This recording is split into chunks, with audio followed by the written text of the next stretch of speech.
Wow, Lexi, we've done it again. Welcome to the Sepsiss Show. Music, art, culture, technology, current events, and social meteors, and more. We have gathered some of the very best ideas, or at least what I thought, some of our very best streams from over the years and combined them into one show. With music, art, culture, technology, and social media, love us or hate us, love us, hate us, or study us. Welcome, everybody, to the Sepsiss Show. Hello. All right, we're doing things a little bit differently this time. I'm glad to be here. How you doing, Lex? Doing great. I love the podcast. Me too. We're gonna jump in today. I don't really have any sepsis news. There's no sepsis news. No, other than we're recording music and practicing music and making more music. That's what bands are supposed to be doing.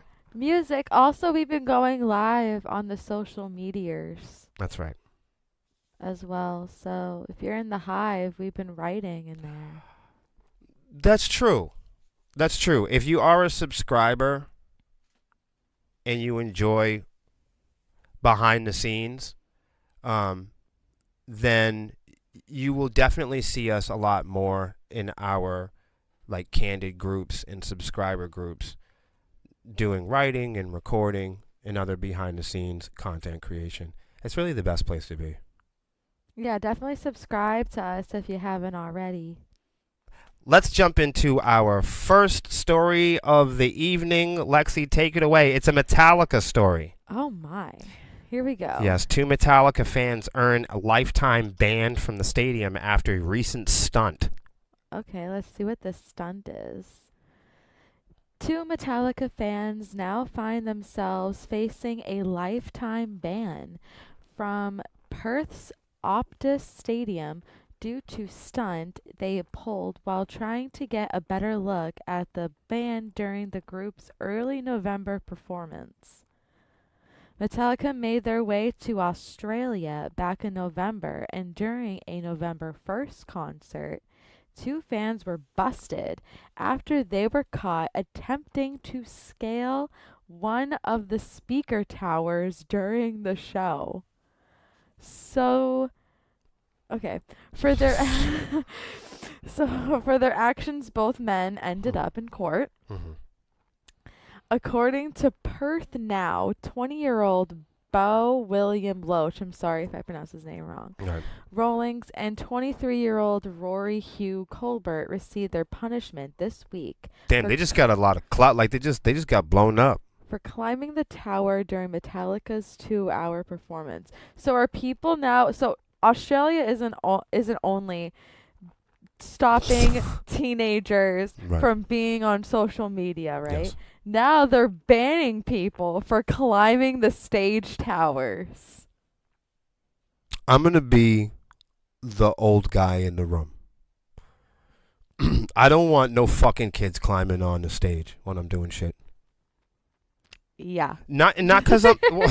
They have the balls to actually be like, you know what? We're going to ban people Listen. from breaking themselves at not studio concerts, but at concerts on stage. Not because I want to... I'm going to stop people from jumping on the stage. Not because I'm mean and old and I don't like to party. I don't want somebody to get hurt, man. Yeah, it's a safety hazard. You could kill yourself, hurt other people. I think the general misconception and misunderstood theme is that middle-aged motherfuckers don't want people to party hard. That I want to prevent or be an obstacle from some youth dancing and having a great time. But if your hardcore dancing involves injuring or criminally assaulting somebody's wife or girlfriend, or involves you mosh pitting and spin kicking and bullying your friends, I'm going to have to pull the plug. Mm-hmm. The same way I feel about people climbing over the stage and doing backflips. I think there's a time and place for everything. I certainly don't want to prevent anybody from hardcore dancing, But I definitely want to prevent somebody's parents from getting knocked out supporting their kid playing a show on stage, you know? Hmm. I completely agree. That's all. There's a time and place for you to jump kick and climb on top of stuff because you want to have fun and party, but I'm, doing that around a bunch of people, like you said, we're gonna have to pull the plug on it. are you hardcore dancing, or are you criminally assaulting people and then translating that as dancing when it's time to be accountable? Like when the police show Someone's up. got to draw the line here. Right. For some people, it's hardcore dancing if you're doing it with other people that are familiar, participating, and they recognize the behaviors and actions that they're doing, and it's consensual. Just like sex, it's a physical activity that could be really misunderstood if the other person's not consenting to it. Hmm. Same thing with mosh pits and hardcore dancing. If you're putting your hands on people, be it a girl or a boy, a young person, if you're hardcore dancing or groping somebody or punching them in the face, you're physically participating in a way where people need to be consensual, cognitively aware, and participating in that activity. If people aren't aware that they're going to be groped or punched, that's assault. Hmm. If people are not aware of being spin kicked in the head, that's like sucker punching somebody criminally. I'm not blowing the whistle. I'm not the rock and roll police. What I'm saying is you're subject to whatever consequence or self-defense or charges or hospital bills that you get. Hmm. It's holding yourself accountable. You want to do these things. Okay, here's the consequence, and here you need to hold yourself responsible and accountable, and you want to stand on it. Now is your time. There are some shows where I'm sure it's perfectly acceptable to climb the stage and spin kick bitches in the face because everybody that's there is aware and cognitive and agrees that these are the behaviors that we are all aware that can happen. Hmm. I think if you're doing a mosh pit or you're dancing provocatively or in a adult or sexual way, I think that you need to have the permission of other people before making physical contact with them. Hmm. Especially at a venue or a place that you are a guest at, buy a ticket to. That's a good point. Look at it this way. You gotta, these people that have these places or host these events have to make sure that there's a level of safety and protection for all the people that are there.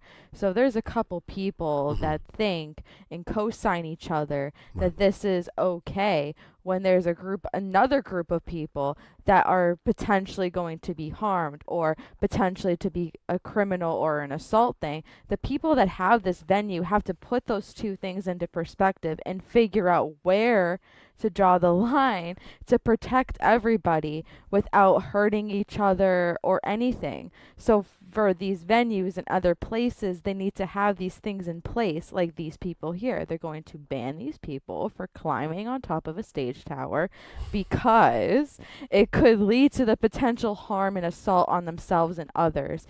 And they have to take full responsibility of everybody in there, including the people that want to climb up on there. Right. Maybe you're having a blast and it's your 21-year-old best friend's birthday, but you're only 16, 17, 18, or 19. Those young folks may not realize that, and it's not that they're bad people, they just may not realize the full responsibility and consequences of being a bartender and serving somebody underage. They could drive home and kill somebody. Something terrible could happen in the venue and you could shut the business down. It's not that 16-year-old kids are evil or that 14-year-olds are all big brats. It's that they haven't been in a position yet where people are counting on them.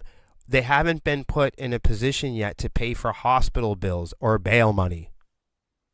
They don't own businesses yet. They're not paying the mortgage. You feel what I'm saying? Not everybody that's going to a concert factors in hospital bills, bail money, Yeah, they lawyer haven't been held fees. accountable fully to the extent of their consequences and their actions. They've only been just the surface or dismissed or a quick stern talking to. Like none Right. of these kids are being held accountable like these people here in Australia. They went to court for it and now they're banned for it. Everybody wants to join the Ku Klux Klan. Everybody wants to be in a biker gang. Everybody wants to be in the Bloods or the Crips or be in the Mafia. But nobody saves up for a lawyer. Mhm. They don't think or think that they're going to get caught for what they're doing. They And- think they can just get away with it because all their buddies are in on it too. So It doesn't work that way. They will snitch on you. they're gonna tell on you, and you know it's just, and nobody that's going to a concert should feel like they need a fucking retainer. Right. And the people that have these concerts or hosting these concerts don't want to be held liable because two kids want to go hurt themselves Well, the on a truth stage is, thing. and the They truth want to is, continue to have concerts. the truth is, they are liable.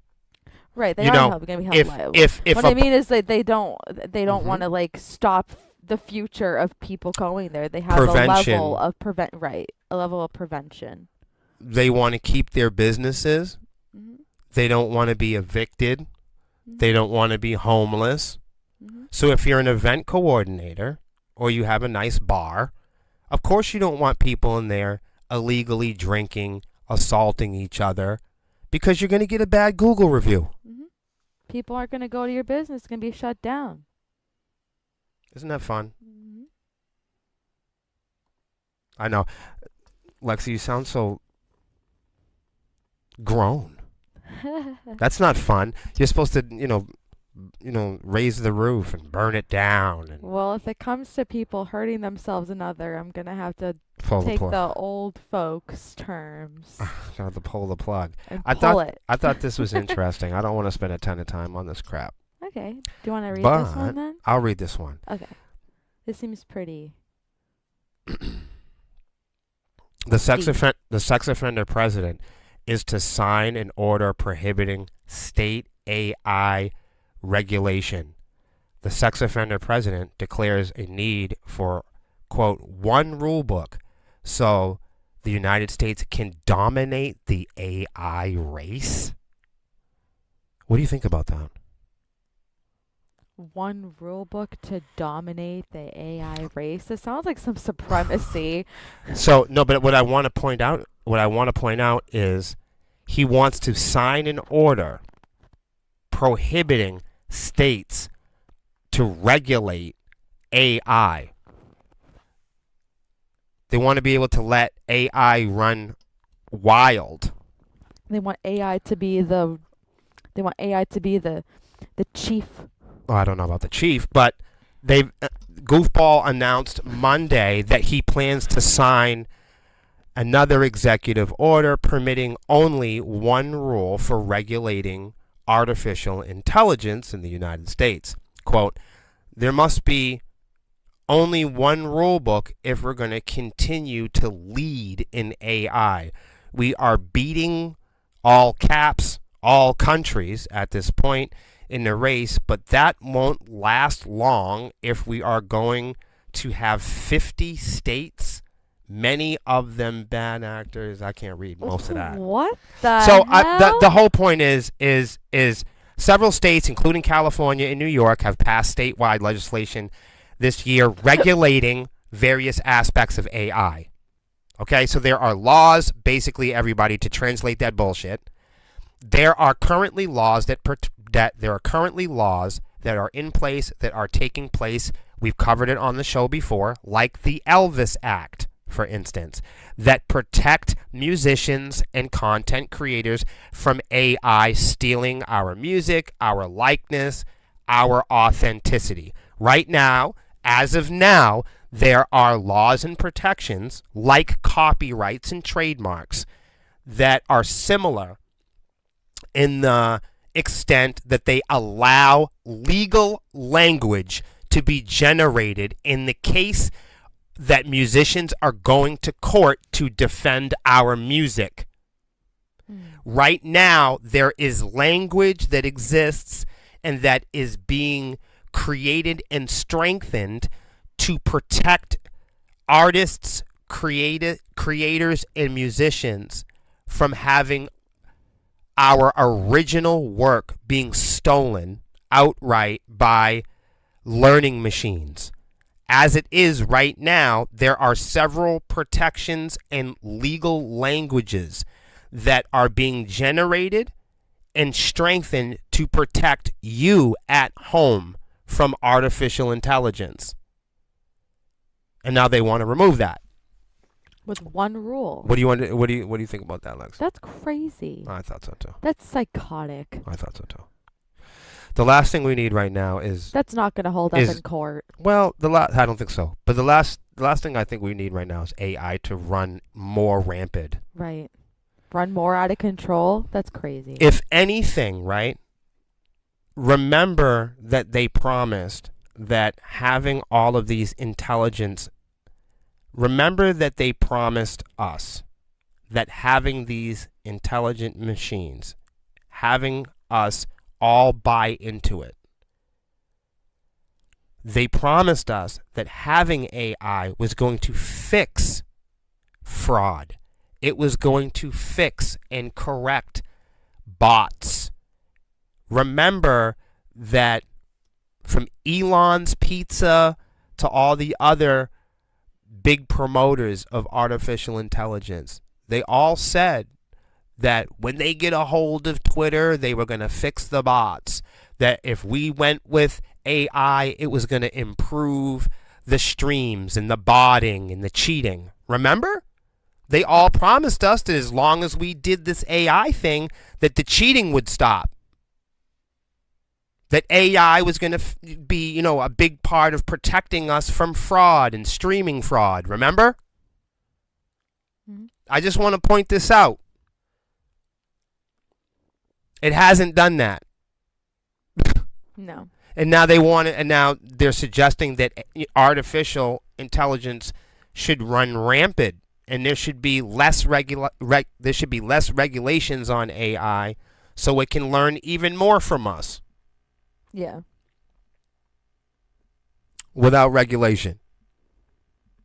They just don't want to be regulated. They just want to be able to get around and do a bunch of criminal shit and not be held liable. Ugh. But what's crazy about artificial intelligence is like, no matter which version you're using, Chat GPT or Meta AI, it limits you.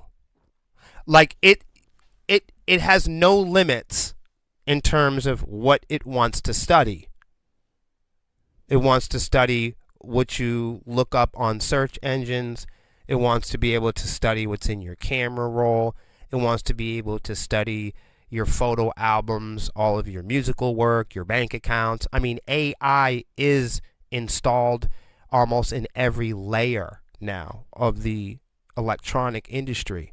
So you got to remember now that it wants to study within all of those layers. If you have an Apple Watch on, it wants to know your heartbeat. So, I mean, literally there is no limit to what type of data, to what type of extent AI wants to absorb from you. But when you go and look up, I don't know, a pair of tits, you can't look up boobs on AI. You're very limited of what you're allowed to do with it. There's no limit or regulation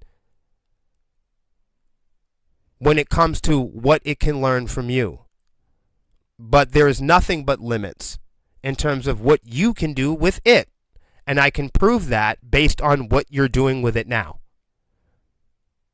Go ahead, think to yourself right now, all of the, go ahead, grab a piece of paper and write down 10 to 15 solid general uses that you use artificial intelligence today in your life, how you've incorporated and installed it in your everyday life, and you'll find that it is very limited.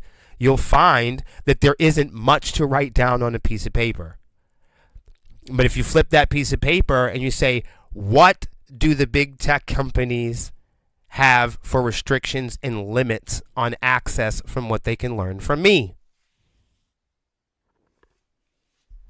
You'll find there's no limit. The limit doesn't exist.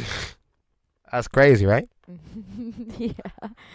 Here's one for you. Here's one for you, Lex. Tinder's predictions for dating next year in 2026. Wow. Here we Tinder. go. See, here Tinder. here in New England we call it Tinder. Tinder. Who here has a Tinder? Put a one in the chat if you have a Tinder. While dating apps have leaned into AI in 2025, daters long to meet potential partners in person. The app's no longer novel, and users are complaining that they're getting worse. Singles are tired of mixing signals and of mixed signals, not mixing signals. While young adults, I was gonna say, if you're gonna be mixing your signals, make sure you wear protection. wear protection, folks. And while young adults are afraid of being cringe, they also seem to yearn for emotional availability. This brings us to Tinder's predictions for 2026. Dating trends, or its year-end swipe report. Last year, the dating app thought that its users would be micro-connecting and intentional this year. What about the next 12 months? Micro-connecting? I don't know what that is. What is that? We're learning about it. That's why we're doing it. If anyone knows what micro-connecting is, please tell us in the chat. Nobody fucking knows. Exactly. Daters will be upfront about what they're looking for. Tinder calls this clear coding. Not only do daters know what they want, but they want it to be known. 64% of 4,000 young singles ranging from 18 to 25 surveyed told Tinder that emotional honesty is what dating needs most, while 60% are calling for clearer communication around intentions. These singles reside in the United States, UK, Canada, and Australia, and were surveyed between October and November of 2025. So 64% of 4,000 people think emotional honesty is what dating needs most. 60% of that same 4,000 are wanting clearer communication around intentions. I think that's all bullshit. Yeah. Sounds like a lot of young people that don't know how to date. I also think it's not designated to young people.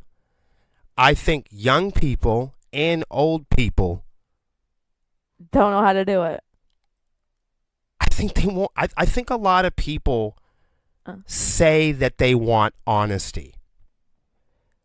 I think young people and old people are under the impression or the trending idea, the generic requirement for relationships are honesty. Now, we can debate that,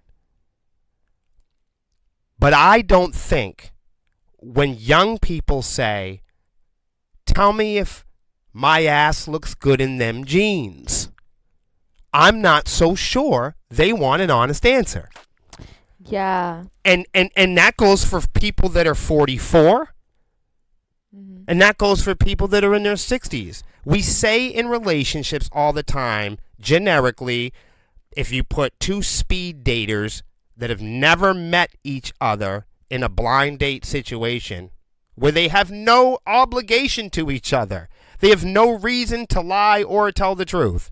And you say, hey man, write down on a piece of paper what you believe you need in a relationship. And everybody always says, generically, communication.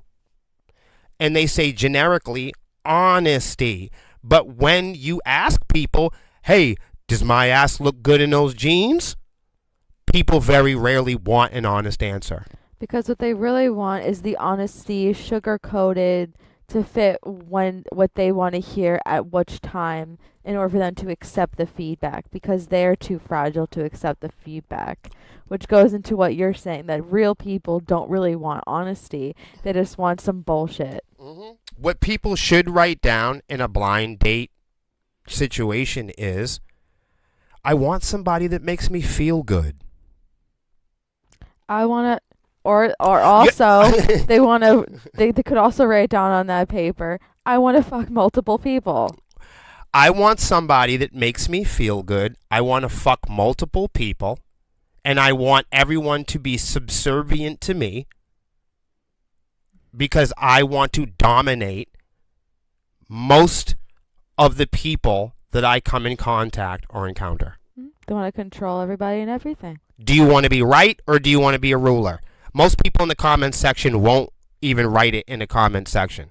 Everybody at home, do you want to be right and moral and good, or do you want to be a ruler? Do you want to feel good and live in a way that makes you happy? Or do you want to control everybody and everything?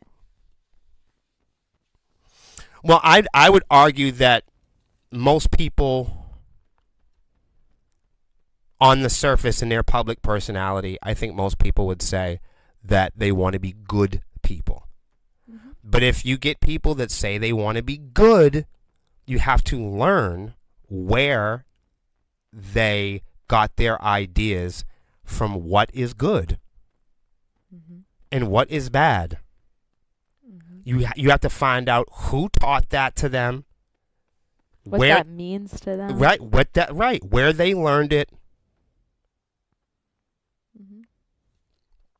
Interesting. Right. Very generic. When it comes to Tinder, I'm gonna be real with you. I don't really think that they're interested in people falling in love, because if Tinder was a business and they were in the business of love, then surely if their business worked, their business would be failing. Mm-hmm. Tinder counts on people to stay single. Yep. To continue to play the lottery. Mm-hmm. If Match.com, Facebook dating, or Tinder, if they were successful in matching you up with somebody that you fell in love with and lived happily ever after, then surely you would never need the app ever again. Mm-hmm. You'd never be on it. You wouldn't have any use for it, which means they wouldn't have a business anymore. So the very nature of the app is deception. When you go on the app, it encourages you to lie about who you are. It encourages you to lie about your stats. Because if you walked around in your own head all day, if you examined all the things that you were fantasizing about, if you had to walk around in your own mind all day, would you want to date you? Like, take all the fake profiles out of it. Take the internet out of it. If you at home had to walk around in your own head all day, based on all the bullshit you talk to yourself, based on your own self-esteem, based on your own skeletons and shit that you lie about in your own life, would you hire yourself? Would you date yourself? If you had to spend all day up in your stupid fucking mind, would you date yourself? Would you tell yourself a secret? People need to ask themselves that. Mm-hmm. Before the next time you jump on Tinder and you fill out a fake profile, ask yourself, if people knew the real you, would you want to date you? Shit's crazy, right? Mm-hmm. It's deep. Here's a good one. I like this one. The best emoji. What? That's so fun. Remember we were covering the other day we were covering the words of the year or whatever? Yeah. This time it's the best emoji of 2025, the icons that dominated our messaging in a very strange year. Huh. That's awesome. I love that emoji. What would you think by looking at this face? What would you think this emotion is? Tired and exhausted. Do you think that that's how people feel? Yes. Like, why did they choose this one to represent the article? Because everyone here in America, I'm sure, can all agree that at some point or another they felt tired and exhausted. Of what? The current structure of this country. The current living situation and financial situation of this country. Yeah, I think if there's one thing people are tired of, Is this regime. And regimes just like it all over the world. Let's give everybody a chance. Everybody take a look at this emoji and let us know, what emotion do you think that it is displaying? Write it in the comments.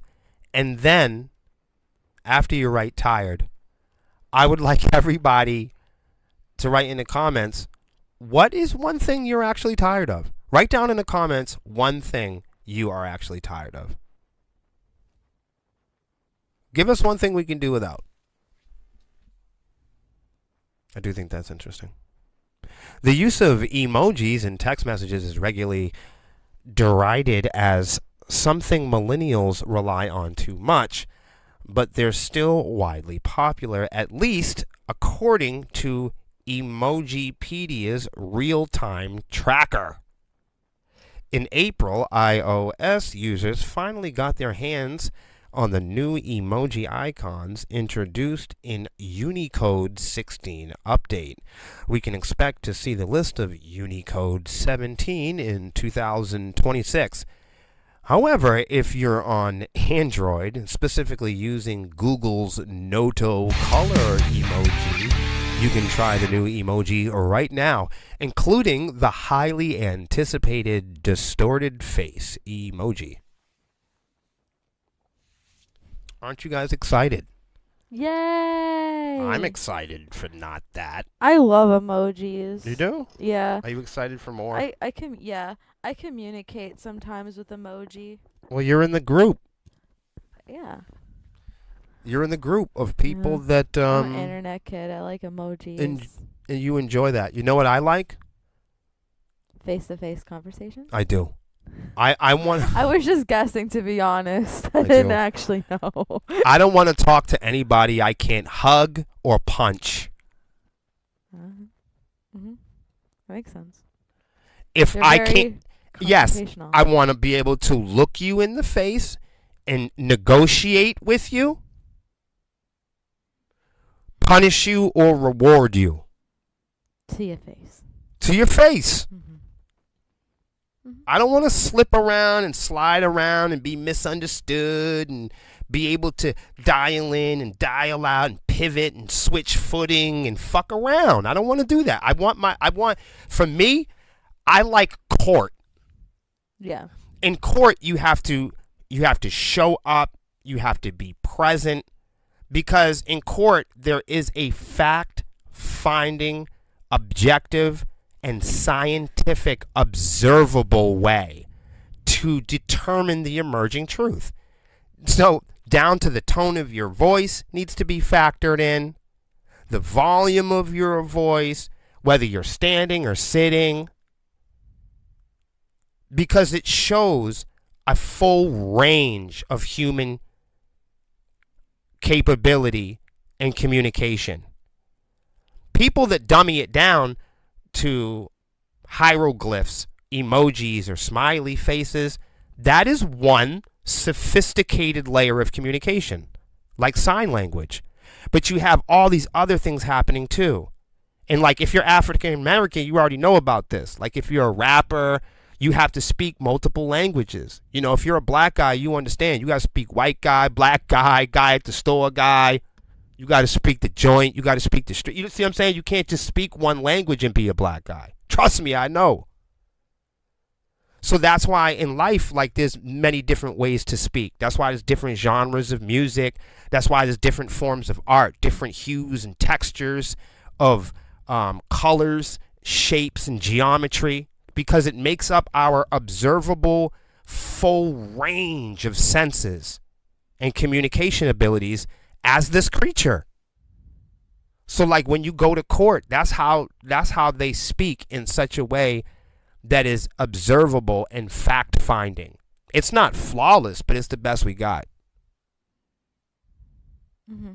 We can go over it and examine it and talk about it. Mm-hmm. You can go and find the truth, talk about the truth. Yeah. Both sides. Yeah.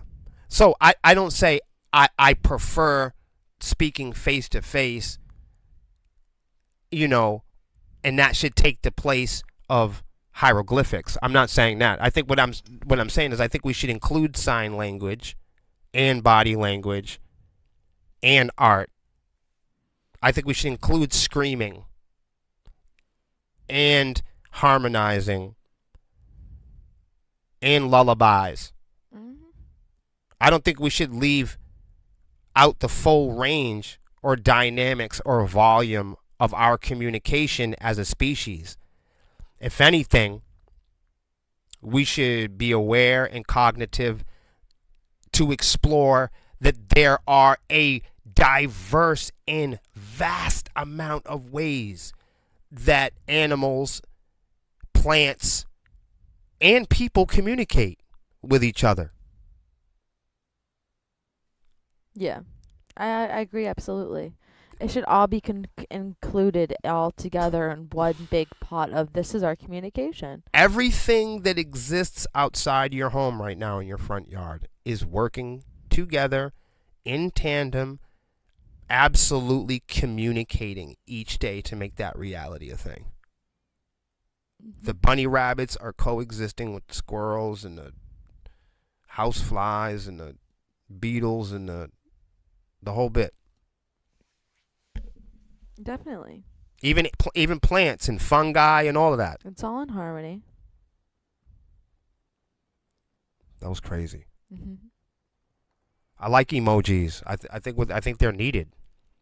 I think they're a bridge. Mm-hmm. Especially in terms of like when you get older too. Like that's a fun way for like older people to be able to talk with really young people. Mm-hmm. Like when you become a grandparent and you know what I mean, and you want to hang out with the toddlers and the kids and stuff. That's a cool way to hang out. It also makes it easier to understand the emotion behind someone's text, and it also makes reading text like on a screen a little bit more bearable and a little bit more interesting to include the emojis, the reactions, the emoticons. It's a little bit more eye-catching as well. No, you make a good point. I was just thinking of something. I lost a thought. It was more on that. Guys, I know I never do this. I'm just doing this because we never do it. This is something we never do anymore. But I'm going to show you. Meta shares Reels tips for marketers. Hell yeah, this is awesome. So, do you remember when we had Honeycomb Hideout? Yes. We used to share a lot of education for people to get ahead on social media and in the music industry. Yes, I remember that. Well, we don't do that enough anymore. We don't. So I'm not going to spend a lot of time, but I know there used to be a lot of people that come here for actual education. So every now and then I want to be able to include a little something to get people ahead. So this is about Reels, and if you guys don't know, Reels are short videos. In translation, shorts and Reels are kind of the same thing, and it's all kind of mimicking the success of TikTok, I feel, which is mimicking the success of like Vine. Yeah. Anyway, so if you are a creator, a guitar player, you know, if even if you knit hats, sometimes the best way to get your point across, sometimes the best way to reach people in the modern day internet is a short video. That feels generic, me just saying that. But there are people that don't know that. But you're very true. That's very true. If you're doing any sort of craft or even music, like short form, like if you have a small business, short form content really gets the message across, as well as all the other social media tools. Reels is one of them.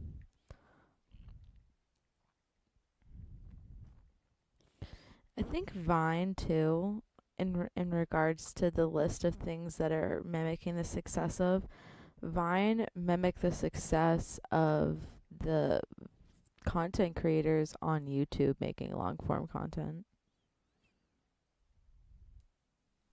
I'm speaking with a potential bass player. Oh, cool. So what songs should I work on? What songs should they work on, Lex? I think To Write Hate on His Arms is another good song to learn as an introduction to the band.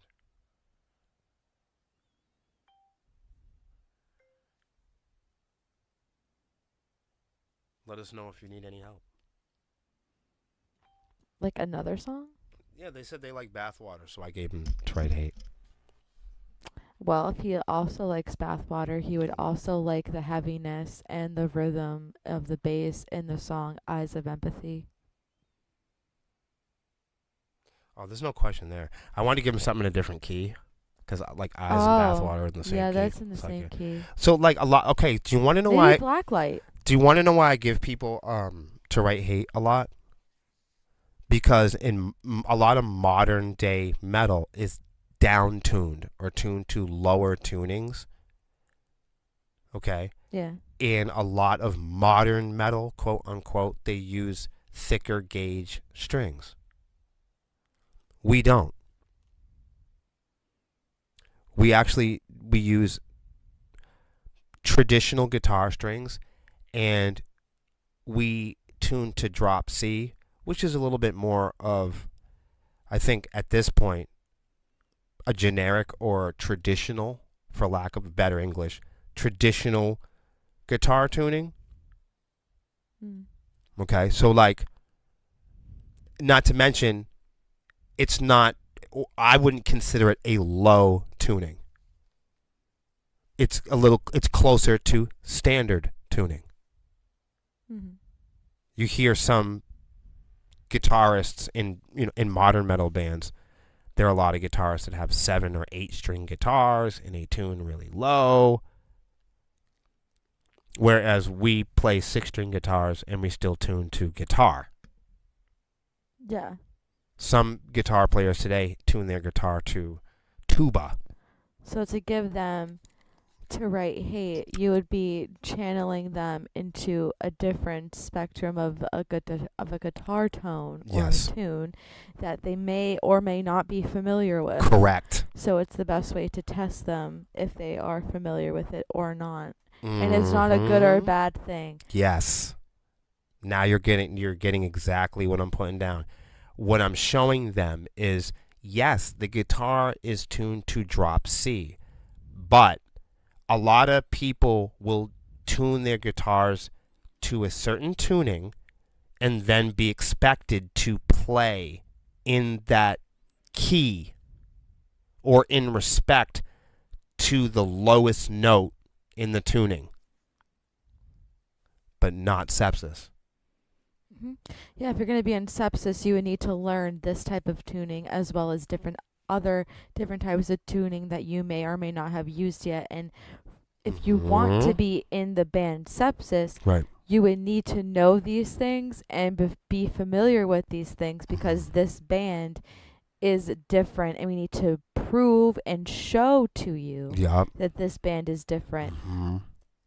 I want you to pick up. Because if you're going to be in this band, you need to understand that this band is different than other bands. So you're going to be doing things that may or may not be in or outside of your comfort zone. Correct. And if we want you to play for us, we need to know if this is in or outside of your comfort zone. And it's not to trap you. Correct. It's not to set up a you can't be in this band kind of bullshit. No, it's to show you this is how we figure out if this is the right band for you, because we have been through a lot of band members where we'll present this to them. They'll show us that this is the band for us and we'll believe them, and then they go off and then we then prove that this is not the band for you. This is too challenging.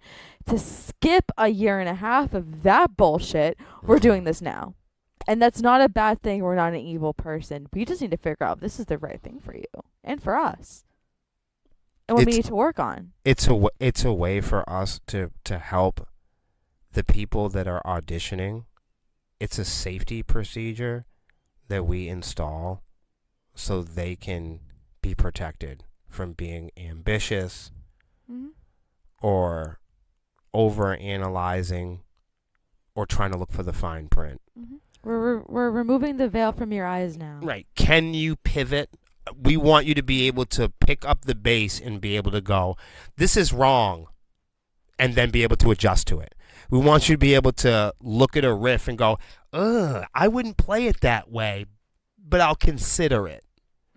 What I'm doing is providing and presenting an honest and revealing public situation where an auditioning member can examine the full details of what we may be asking them to do in the future. And that may be looking at the bass in a way that you never have before. That may be using a piece of gear that you haven't built up the credibility or trust with yet.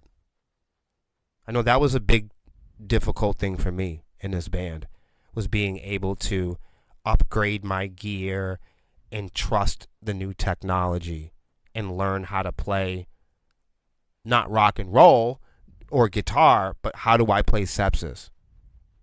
And being able to go, wow, in order to play Sepsiss, I might have to look at the keyboard or the drums or vocals in a way that I never have before.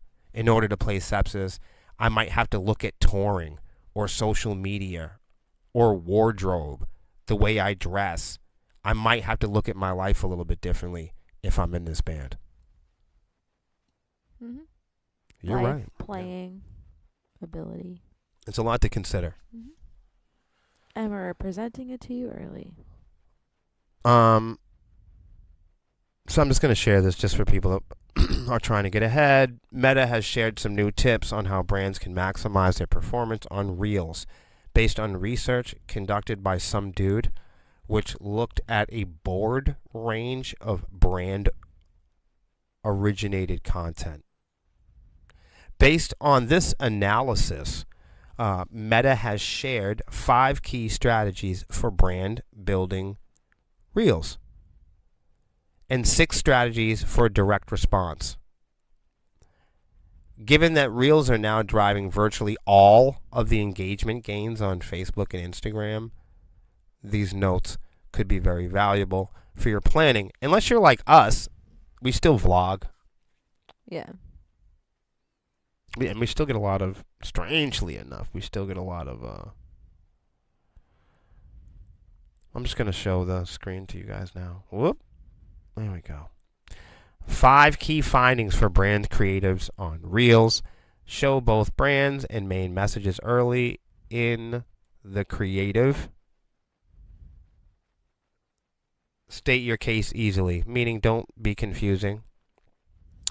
Dynamic branding. Show your brand more than once in a different scenes or positions. We say this a lot of times. I said this to somebody recently about flyers, and I said to them, you should really think about A/B.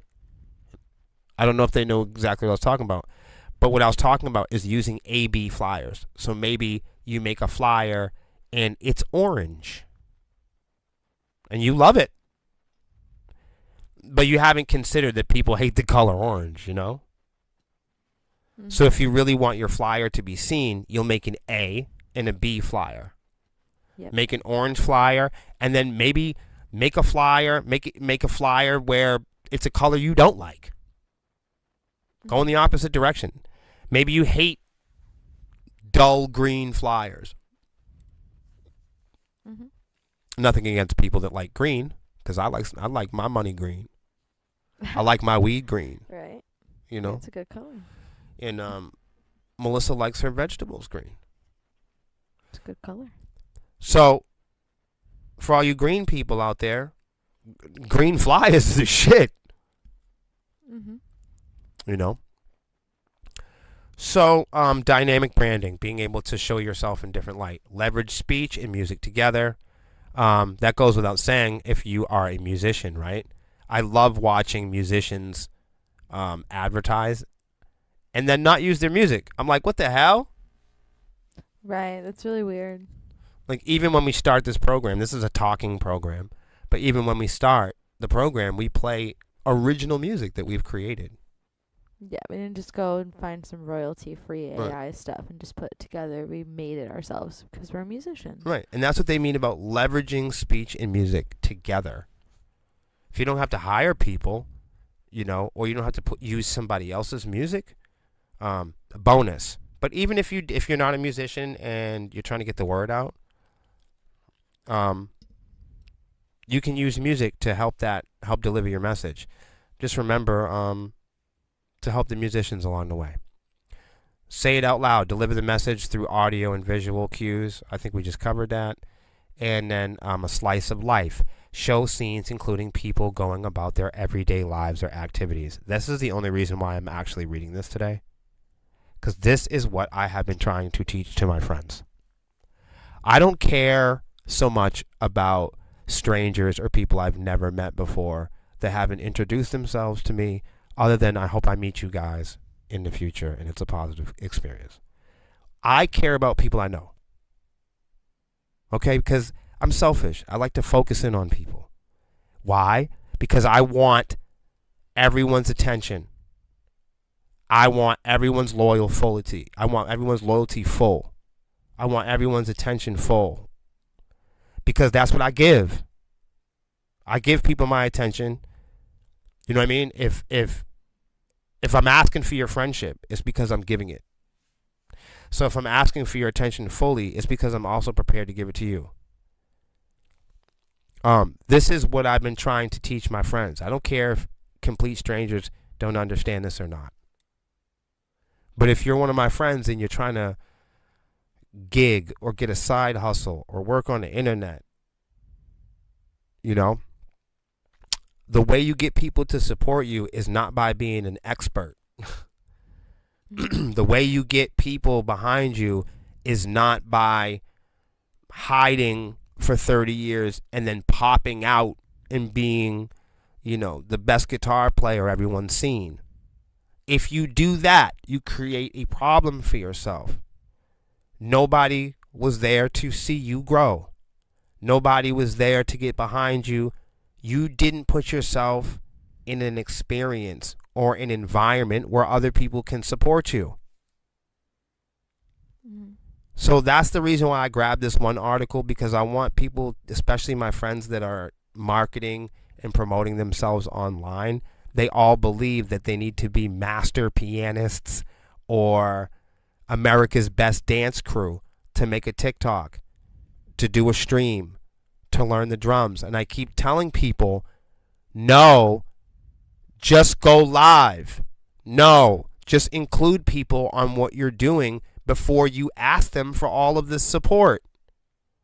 I know master vocalists that don't go online and sing. But if you sit them down and you ask them, what is your main purpose for being online? They'll tell you, to get to my music. If you ask people, what is your main purpose for being online? Why have you sacrificed your privacy to be online? And they'll tell you, because I want people to get to my music. I want people to discover my art. And I'll say then, expert singers and drummers, why are you not online getting this free promotion?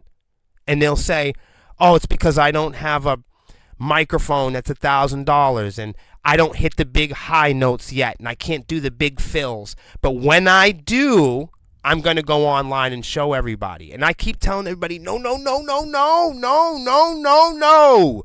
You got it wrong. You got it backwards.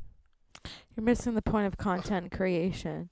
You want to bring them along with you. That's why a lot of people still love the YouTubers that they watched 5 years ago, is because they've watched them evolve. Like, I hear a lot of people, I don't know about anybody else, but I've heard people with me being like, I've seen you evolve. Right. I've seen you go from this. I've seen you evolve. You strung us along on this story. We've Mhm. seen every page.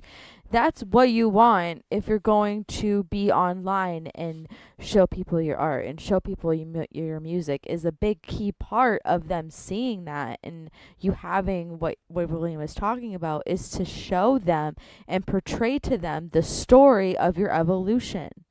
How else are you going to really show people your music if you can't show people the process of how you make your music and the evolution of your music and how you make these songs and your own brain and your own person? That's a big key part of content creation that a lot of people don't understand, is the story part. Yes. The evolution part. Think of all the times when you've gotten behind your favorite superhero or the people that you yourself support. It's because you discovered them in a time of dilemma, in a time where they were facing challenges, where they were facing growth. Think of the people you support at home, everybody. Think of all of the actors and rappers and people that you yourself support. And you don't support them because they came out of the box flawless and perfect and everyone could hit the high notes. Because there'd be no room for you. Mm-hmm. The biggest people that we invest ourselves in are people that are more vulnerable, in the sense that they have spaces for us all. All the greatest singers, rappers, and musicians are all people that faced adversity. All of the best heroes and all of the people that we look up to all had ugly parts of their life. Think about it. Doesn't matter what level or layer of industry. Just think, you yourself at home. Close your eyes and think about, maybe it's your mom. Maybe it's a singer or a wrestler or an athlete or a preacher. It doesn't matter to me. Because I know the people that we really look up to are people that have overcome and people that have survived. And a lot of times these people they don't come to us surviving perfection. People don't survive beauty. You know what I mean? It's like, no, you survive prison.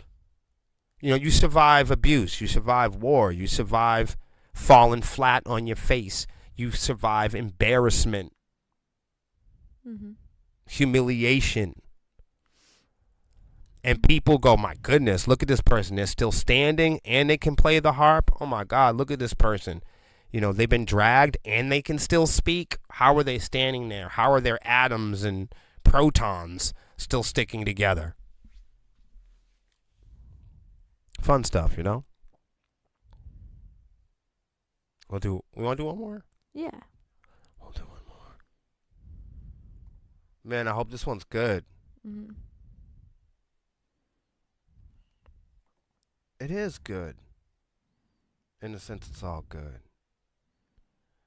Do you want to read this one? Yeah, I'll read it. Okay. I think it's kind of cool. All right, everybody, here it is.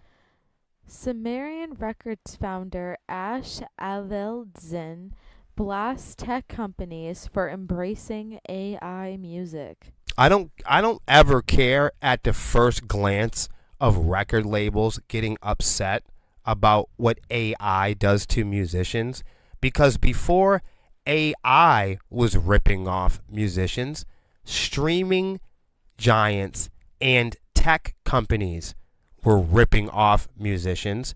And before the streaming companies, Pandora, Spotify, and all of the others were ripping off musicians, now we've seemed to forgot that the record labels were ripping off the musicians. Mm-hmm.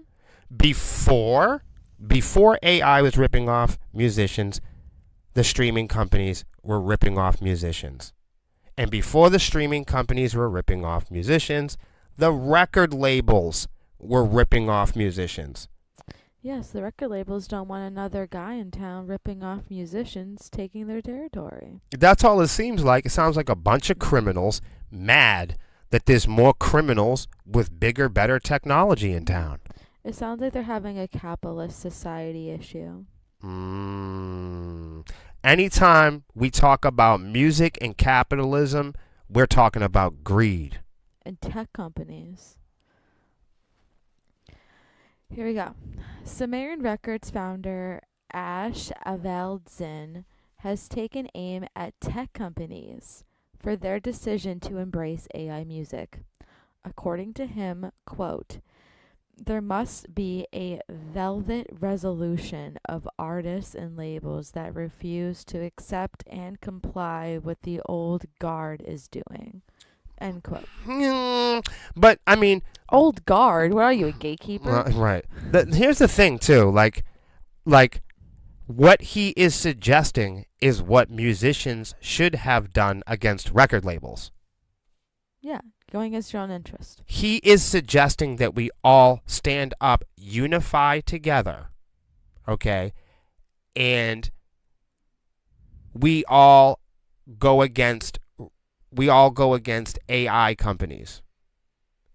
We, the musicians, and the record labels are all on one team. Record labels and musicians have never been on the same team. So this call for who to stand up to artificial intelligence, you guys already know, Warner Music Group just did a major settlement and merger with artificial intelligence. This boy right here is behind. Yeah. His record company is plummeting because of this. Right. I bet you if Warner... He wants to call on all the indie and all the DIY bros and all of that. Now you want to be friends with the activists. But it's like... No, the activists went direct to consumer. Right we on. went DIY. Right on. Honey boo boo, we making so much money. We're not gonna go back. Right. Okay. And the other thing is, it's not just about money. It's about ownership. Mm-hmm. It's about what you can define as having a valuable experience in life as a musician. Mm-hmm. You can actually say, I own this song, I own this album, Right. and your nasty ass hands aren't in it. Right. I can be proud of my work, and I didn't sell out. You can actually say hello to all of our fans face to face without a middleman. You want to know why some people don't play anymore? It's because they don't feel good. And we all know if you feel good, you play good. Mm-hmm. If you feel good, you sound good. That's Strandberg. right. Right on. No, I just think it's interesting because if Warner Music Group was in the room giving Sumerian Records, the red carpet, I wonder. He'd be kissing the butt. He'd be kissing the butt. Come on now. I love it. Put a kissy face in the chat if you agree. That'd be kissing. Use your emojis. Yeah, use your emoji. Your What favorite is one. What is a velvet revolution? That's interesting. English. It just sounds like some magical thinking talk. In this picture, he looks like a certain type of person. Well, here's the thing about looks. Looks can be deceiving. That's why I'm saying I'm not going to say it on air because I'm under the impression that looks can be anybody deceiving, can be on and the people making these articles are portraying a sort of thing, so they're going to pick their favorite picture to portray their. And you know how heavy metal and rap music can be. Somebody can wear a leather jacket and have a nose ring and look a certain like way. they're the shit. Or they could look scary to somebody. You look like a whore or a gangster. You It's walk performative. right. You walk in a bank, and you got a tattoo on your cheek, and somebody thinks you're a bad person. It's performative. But then guys that wear suits fuck babies. So you know what I mean? Guys This that could be wear deceiving.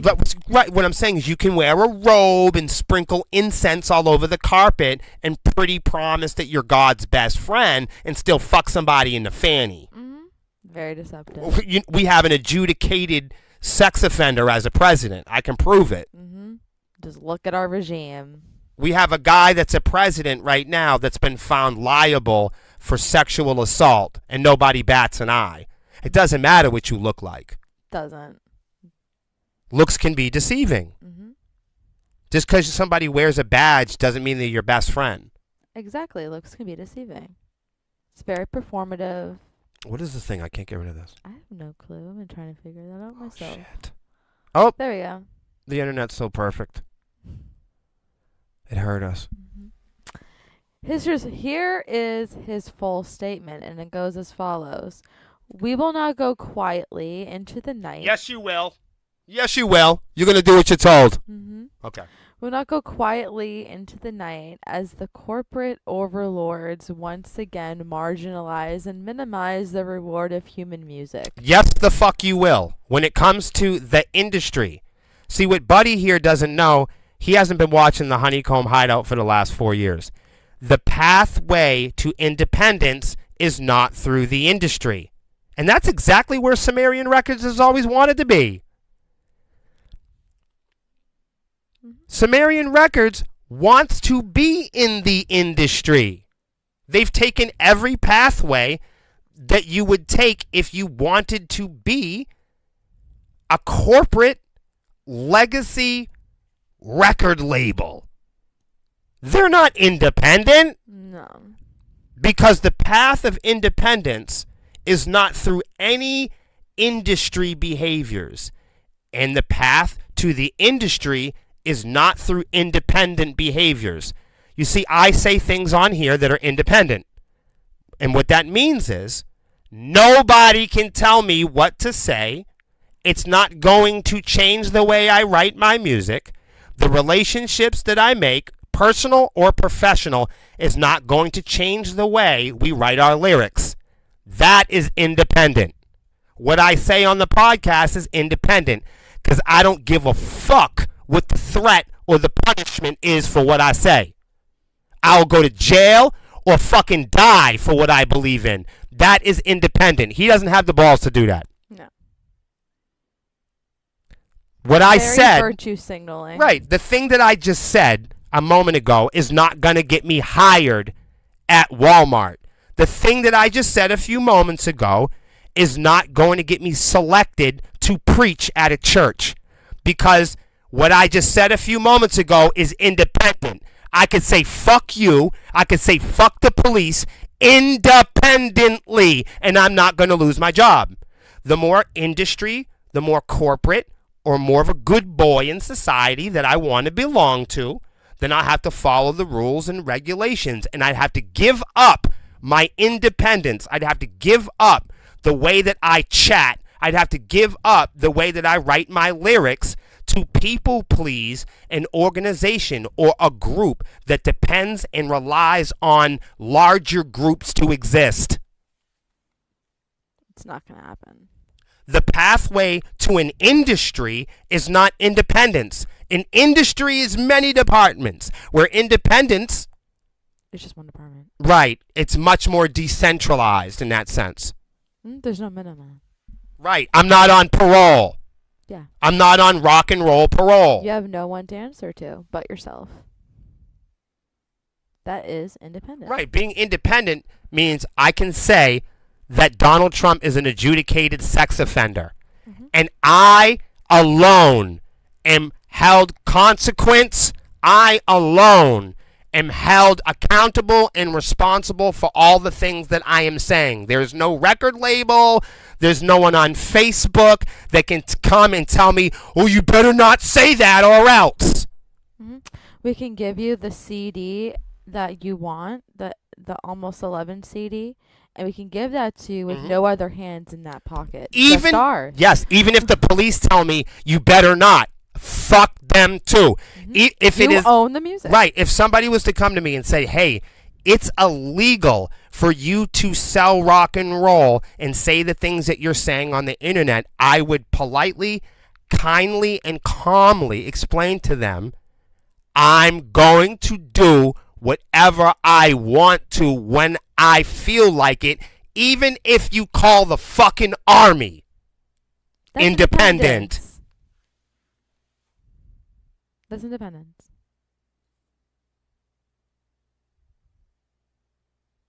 If you want independence, you can have all Right. those rights. It's not If a, you don't want independence, if you want to be commercial, if you want to be capitalistic, right. It's not a selling then point. you're gonna have to watch what you say Right. and don't say anything that's gonna get you caught up Right. because your job depends on it. Right. So Right. He's not independent because he's not able to say these things. right, you can't really say it, Right. which is what we call people out on all the time here on the Sepsiss Show.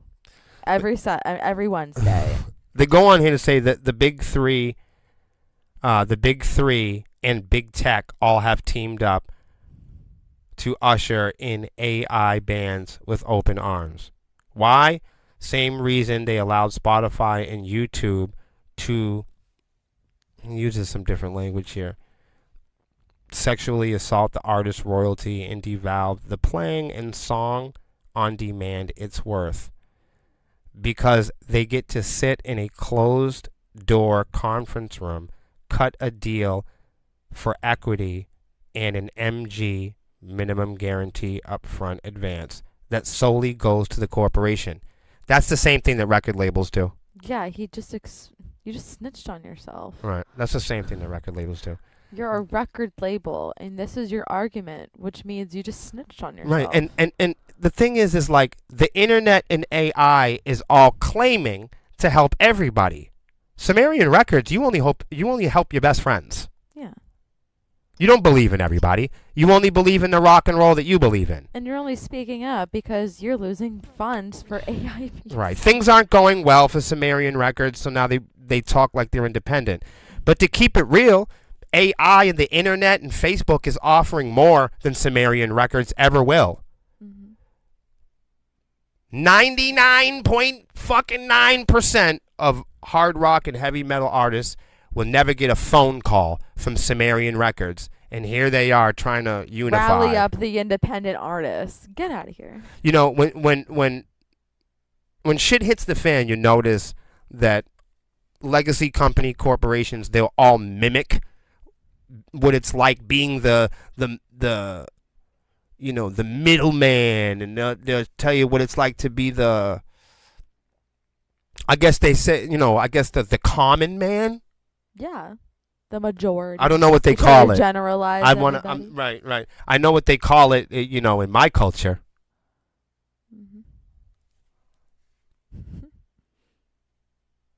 That's fucking crazy. Yeah. And here's what I got to say. I'm not mad at you, but there's nothing you're going to do about it. Right. And you want to know why? Because you got that big stupid cross on your neck. So anybody that has a crucifix on their neck, no offense to any of you, but that's definitely not independent. No. So it's strange to me that you don't like AI dipping into everybody's lives. Seems like you want to control everything. Sounds like you have a control problem. Well, I don't know him like that, but I do know what kind of jewelry he's wearing. And How I know they're portraying him in this article as someone with a control problem. I know he's on the internet, and he's mad about people embracing AI music and embracing AI. But, people are embracing artificial intelligence the same way that Europeans embrace the Bible. Like the crucifix on his neck. You guys have a nice Goodbye. rest of y'all weekend. We'll see you next time on the Sepsiss Show. Peace.